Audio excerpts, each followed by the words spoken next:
Welcome, everyone. Today, we are here to celebrate the one-year anniversary of the White House's Pledge to America's Workers, a call to action for business and industry to create more and better jobs for Americans by providing education and skills for American students and workers. I'd like to thank Vice President Pence. Mr. Vice President, I look forward to traveling with you to Florida tomorrow in support of this great initiative. Thank you for everything that you've done. Secretary Mnuchin, Secretary Bernhardt, Secretary Ross, thank you for co-chairing this initiative with me at Commerce. Acting Secretary Pizzella, Secretary Azar, it was great being with you in Iowa just last week. Acting Secretary Administrator Wheeler, Acting Director Voigt, Acting Administrator Pilkerton, Director Lawrence Kudlow, who has continued to tell me that if a CNBC host can be reskilled, anyone can. So I appreciate that. Director Joe Grogan, Representative Liz Cheney, and Representative Virginia Fox, thank you. Each of you has done a tremendous job furthering our pledge to America's workers. This campaign was born out of the tremendous economic resurgence happening across our country. Today, more Americans are working than ever before. Virtually every single demographic is achieving historically low unemployment rates. There are 7.3 million open jobs, wages are surging, and with an unemployment rate at 3.7%, it is nearing the lowest rate in a half a century. Amazingly, if you look at the last quarter, the second quarter, of all the new jobs created, 74% of new jobs were secured by Americans outside of the workforce, on the sidelines of our economy. This administration believes that every American should have a chance to earn a great living doing work that they love. The pledge reflects the president's commitment to ensuring inclusive economic growth and making sure that all Americans are equipped with the skills they need to secure and retain good-paying jobs, whether they're coming right out of high school and looking for their first career or entering their first career, or later on in their life cycle, needing to learn a new skill or a new trade because of the consequences and effects of automation in this rapidly changing technological environment. The president's call to action for the pledge has become a full-blown national movement. Over the last year, more than 300 businesses have signed the pledge, businesses large and small. And today, we celebrate reaching 12 million pledged commitments. Amazing.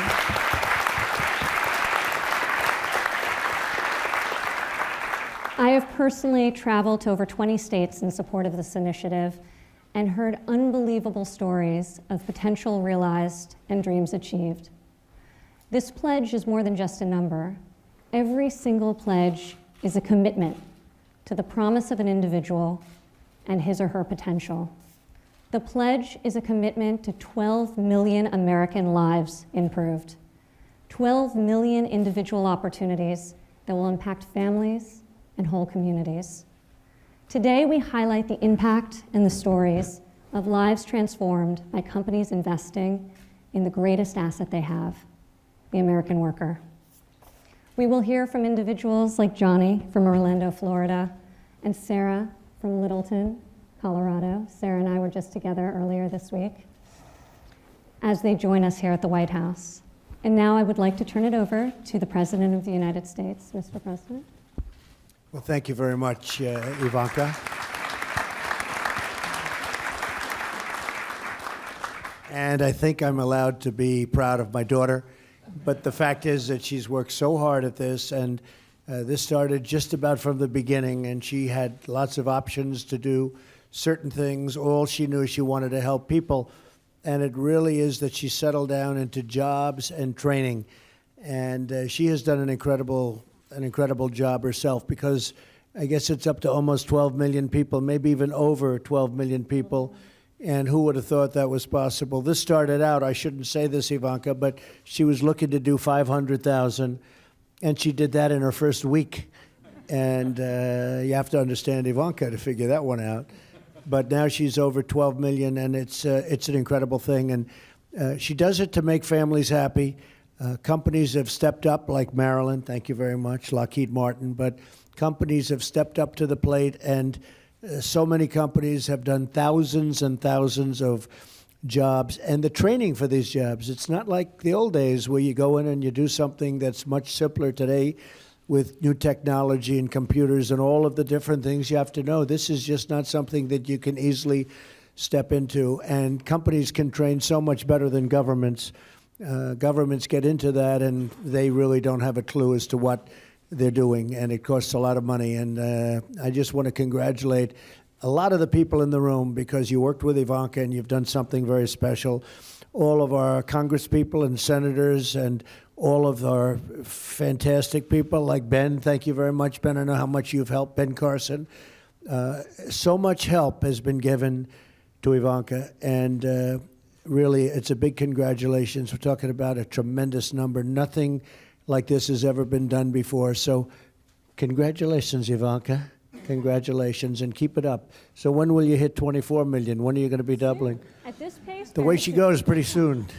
So thank you, honey. And maybe I'd like to have Mike Pence say a few words, please, Vice President. Thank you. Well, thank you, Mr. President, and I want to join you in commending Ivanka for the work that she's done on this, the work that members of our cabinet have done traveling all across the country. It is astonishing to think the one-year anniversary of the Pledge to America's Workers, 300 American companies committing to train people for 12 million good-paying American jobs. That is an astonishing accomplishment, and it's a tribute to all the great companies represented here. And I think, Mr. President, it's not only evidence of Ivanka's dedication, your team's dedication, but it's also your commitment to working Americans. You said 3 years ago that forgotten men and women would be forgotten no more.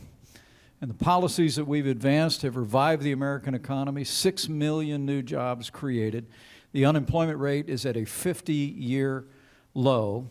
But as Ivanka just said, there are millions of jobs going unfulfilled today. And so your initiative, Mr. President, with the Pledge to America's Workers about making sure that people just like all the great Americans gathered in this room have the background and the training to be able to fill those jobs is a testament to your commitment to hardworking Americans. I know you're hard on this. I know that you're a president who believes that all honest work is honorable.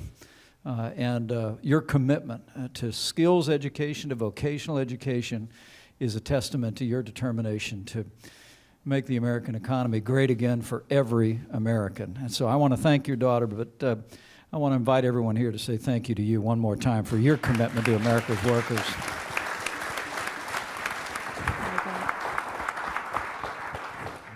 And I think that's a perfect segue into hearing from Jim. Jim is the CEO of Toyota, and just this past year, based on the policies put in place by this administration, tax reform, deregulation, Toyota announced a $13 billion commitment to investment in North America, which is going to create 600 new jobs. Very, very exciting.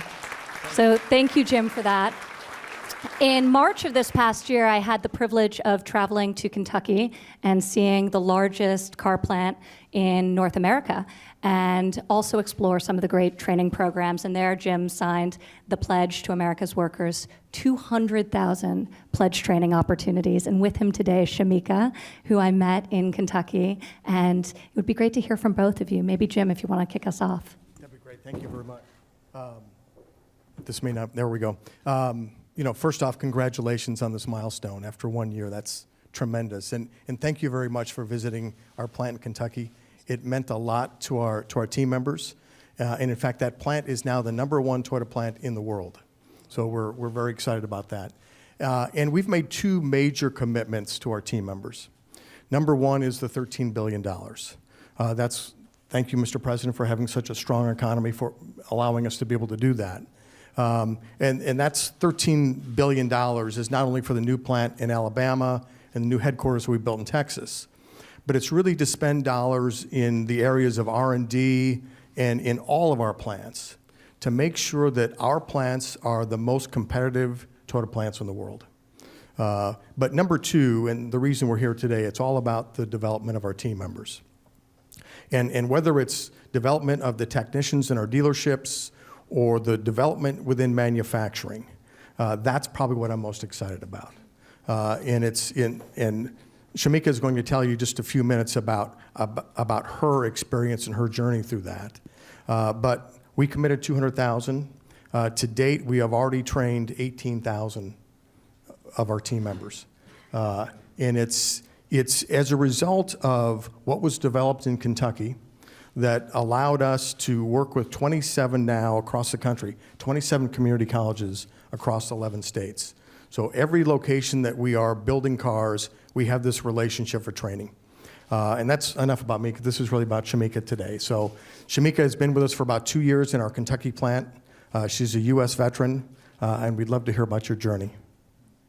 Thank you. It's an honor to be here. My name is Shamika Green. I am a team member at Toyota Motor Manufacturing of Kentucky. I joined Toyota about 2 years ago with no automotive experience. Luckily, I served 4 years in the U.S. Army prior to entering the workforce.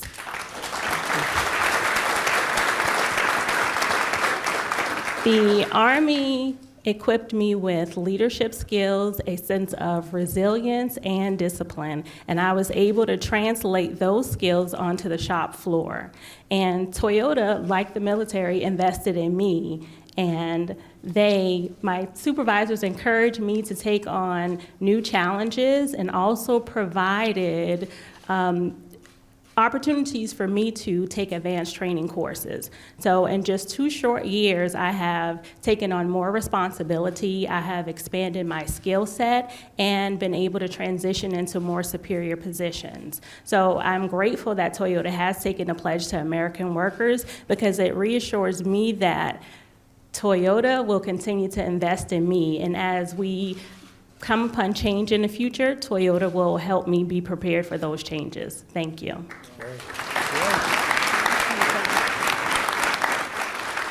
Amazing. With us also is Johnny from Orlando, Florida.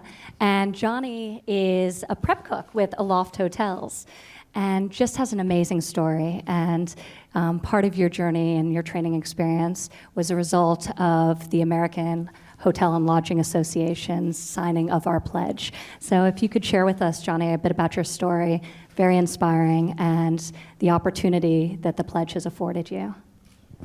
First and foremost, I would like to thank everyone here today for allowing me to be here and also inviting me to speak amongst you guys. The hospitality industry is an industry where dreams come true and support systems are willing to support. As for myself, being the youngest of 4 siblings, I was raised by my grandmother, which led me to want to cook in life and lead on her legacy. And Johnny's grandmother is here, and it's her birthday.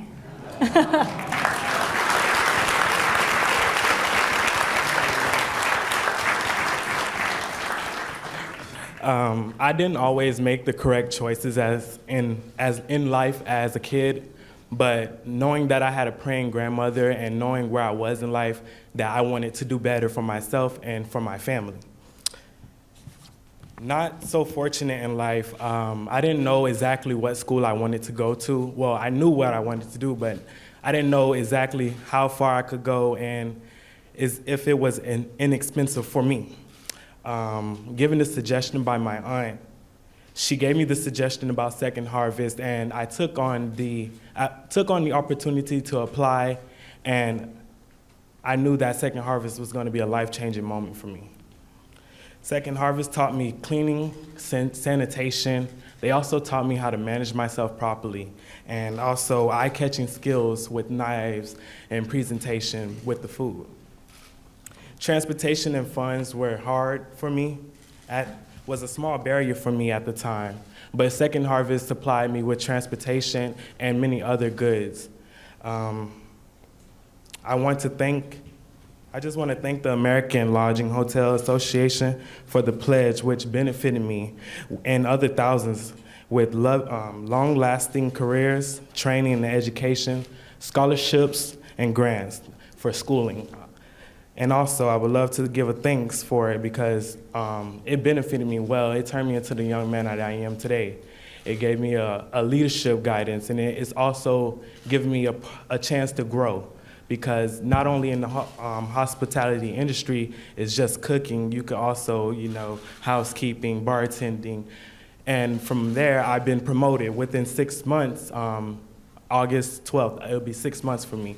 I've already been promoted twice, and I've been doing good ever since.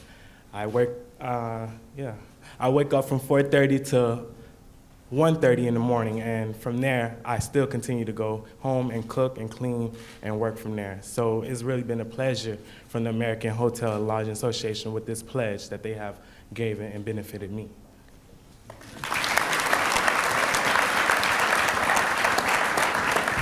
That's amazing, Johnny. Now I'd like to introduce Marilyn Hewson, the CEO of Lockheed Martin. And Marilyn was one of the first CEOs to sign our pledge when we launched this campaign a year ago and was with us at the White House a year ago for the signing. Lockheed committed to 8,000 job and training opportunities over the next 5 years. And just this past week, I was out in Colorado with you, Marilyn, and I met Sarah, who you brought with you to the White House today, to learn about your apprentice program in advanced manufacturing. So, Marilyn, if you would like to share and introduce Sarah, that'd be great.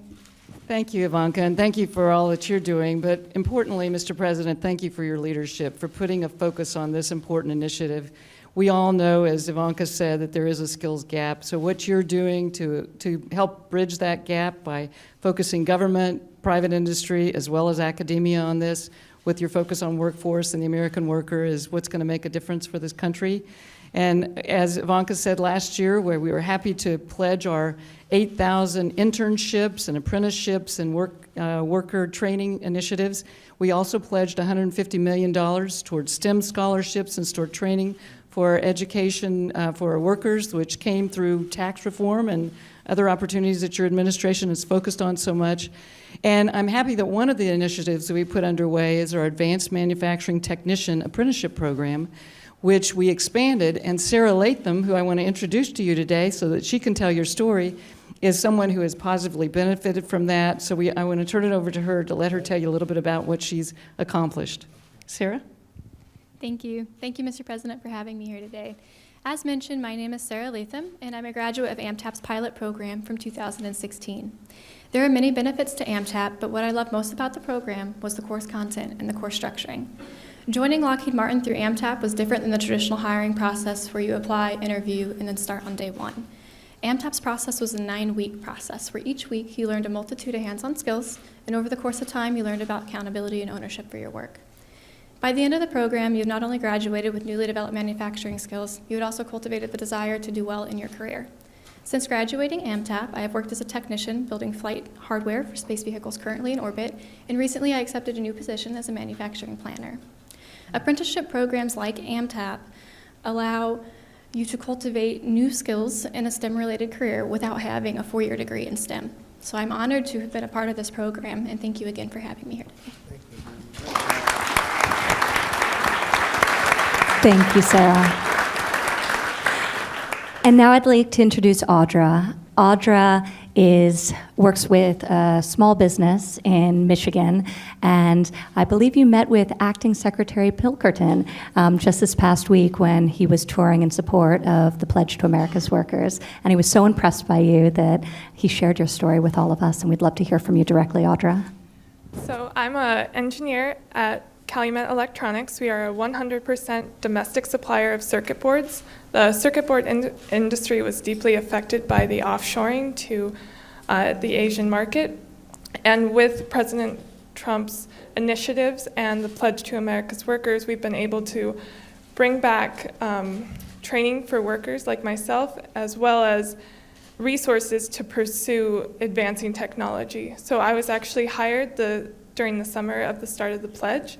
And since then, I've had an opportunity to continue my education, training under industry leaders, and filling the gaps that are in the industry. I I've had the opportunity to lead and participate in a team that is researching advanced manufacturing techniques that could help us compete with the offshore market. And I've also been able to participate with our current intern class, that's where I came from, and since the program started with me, we've been able to triple the size of our intern class, and I've been able to work with them and develop their skills. It's amazing, Audra. It's been incredible how businesses, large and small, have signed on to the pledge and created these tremendous opportunities for their employees. So thank you for representing a great small business in Michigan, Calumet. And now I would like to turn it over to Jay Timmons. Jay is the president and CEO of NAM, the National Association for Manufacturers. And today he had a very, very exciting announcement about his commitment to this initiative and to the future of manufacturing here in the United States. Jay, would you like to share with us? I would very much like to share it with you, but first, thank you, Ivanka, for your great leadership on this initiative, and congratulations on the milestone, and Mr. President, thank you. You know, when you addressed our board of directors at the end of 2017, you said that many of the policies that you were promoting would be rocket fuel for the economy, and indeed they were, to the point that we have 500,000 open jobs in manufacturing today, which is part of that 7.3 million. So our commitment from the National Association of Manufacturers is to attract more workers to our sector through education programs and our Creators Wanted campaign that we've launched across the country. And it's also to retrain and upskill workers that are already in the manufacturing sector. And so that's why today we were very pleased and proud to be able to announce that we will commit the resources, or that on behalf of manufacturers, we will commit the resources to provide training and upskilling opportunities for 1.186 million manufacturing workers.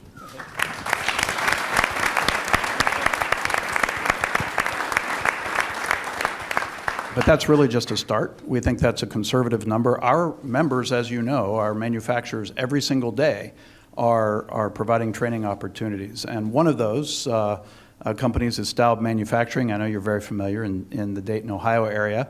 I brought with us today a person you made the most famous welder in America, and that's Corey Adams. Corey, where are you? Hold your hand up.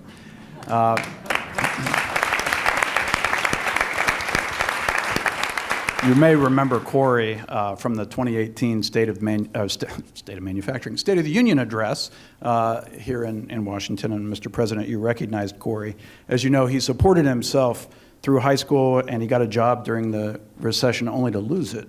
And then he was hired at Staub Manufacturing, where, like our other manufacturers, Staub committed to providing the skills necessary for Corey to become a welder and to add to his career portfolio at the company and in manufacturing. So that's one example of many. We look forward to working with you and our Manufacturing Institute working with you to continue to upskill the workforce in manufacturing. Amazing, Jay. Thank you. And I would like to recognize so many other great companies and workers from across the nation who have joined us here today. Employees from Apple, from Samsung, from Siemens, and so many other great businesses. So if you could all stand, we'd love to give you a round of applause.